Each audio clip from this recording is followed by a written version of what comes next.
শোভা education training centre আজকে আমাদের মুর্শিদাবাদ থেকে আমাদের মুর্শিদাবাদ জেলার যারা দায়িত্ব নিয়ে আছে বা যারা পরিচালনা করছে পুরো মুর্শিদাবাদ জেলাকে, তারা আজকে আমাদের শোভা এডুকেশন ট্রেনিং সেন্টারের নার্সিং ডিপার্টমেন্টটা ওনারা সার্ভে করতে এসছে বা জায়গাটা দেখতে এসছে যে এখানে নার্সিং শিক্ষা কেমন দেওয়া হয়, এবং সেটাকে তারা মুর্শিদাবাদ জেলার বিভিন্ন প্রান্তে ছড়িয়ে দেওয়ার জন্য আজকে ওনারা মালদা জেলা বালিয়াডাঙ্গা আনসারিপাড়াতে যে আমাদের শোভা এডুকেশন ট্রেনিং সেন্টার যেটা রয়েছে সেখানে এসছে। এবং আমি প্রথমত ওনাদেরকে অসংখ্য ধন্যবাদ জানাই, ময়নাকে, আরমানিকে, মরিয়ম বা ওনার সঙ্গে আরও দুজন এসছে। আমরা অবশ্যই ওনাদের নামটাও জানার চেষ্টা করব। আপনাদের নাম কি? ফাল্গুনি দাস। আপনার নাম? কোথা থেকে এসেছেন আপনি? হাপানিয়া। তো আমি ময়নাকে বলবো, এখানে যে নার্সিং ক্লাস হচ্ছে বা অনেক মেয়েরা এখানে নার্সিং শিখছে, তো আপনাকে কেমন লাগছে? না, খুব ভালো লাগছে। আমরাও দেখতে পাচ্ছি কি মেয়েরা কতটা পিছিয়ে ছিল, তো না আপনি যে উদ্যোগ নিয়েছেন উদ্যোগের উন্নতি হোক, মেয়েরা শিক্ষা দেখে খুব নিজেকে বিশ্বাস লাগছে।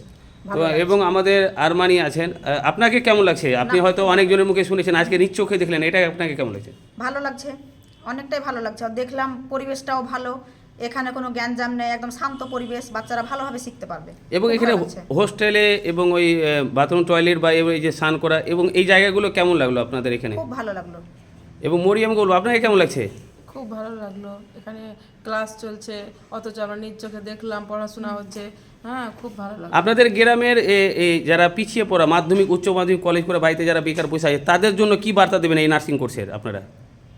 আমরা বাড়িতে আমরা যত মাধ্যমিক, উচ্চ মাধ্যমিক বা বিএ পাস করে বেকার মেয়েরা বসে আছে, তারাকে আমরা এই বার্তাটা দিব কি জেনে মেয়েরা জেনে নিজের কাজটা করে জেনে নিজে এগিয়ে যেতে পারে, নিজের পায়ে দাঁড়ানোর চেষ্টা করে। নিজের পায়ে দাঁড়ানোর চেষ্টা করে। তো আমি গর্ব করব যে আমাদের গ্রামের আমাদের সুথির মা বোনেরা এসছেন এবং তারা উদ্যোগ নিয়েছে আমাদের এই সংস্থাটাকে আরও ডেভেলপ করার জন্য, এবং ওইখানকার মেয়েদেরকে নিজের পায়ে দাঁড়ানোর একটা চিন্তা ভাবনা যে আপনারা নিয়েছেন, যে তারা এই মাধ্যমিক, উচ্চ মাধ্যমিক করে বেকার না থেকে যদি এই মেডিকেল ডিপার্টমেন্টটা শিখে রাখলে ফ্যামিলির জন্য এবং ভবিষ্যতের জন্য তার কাজে লাগবে।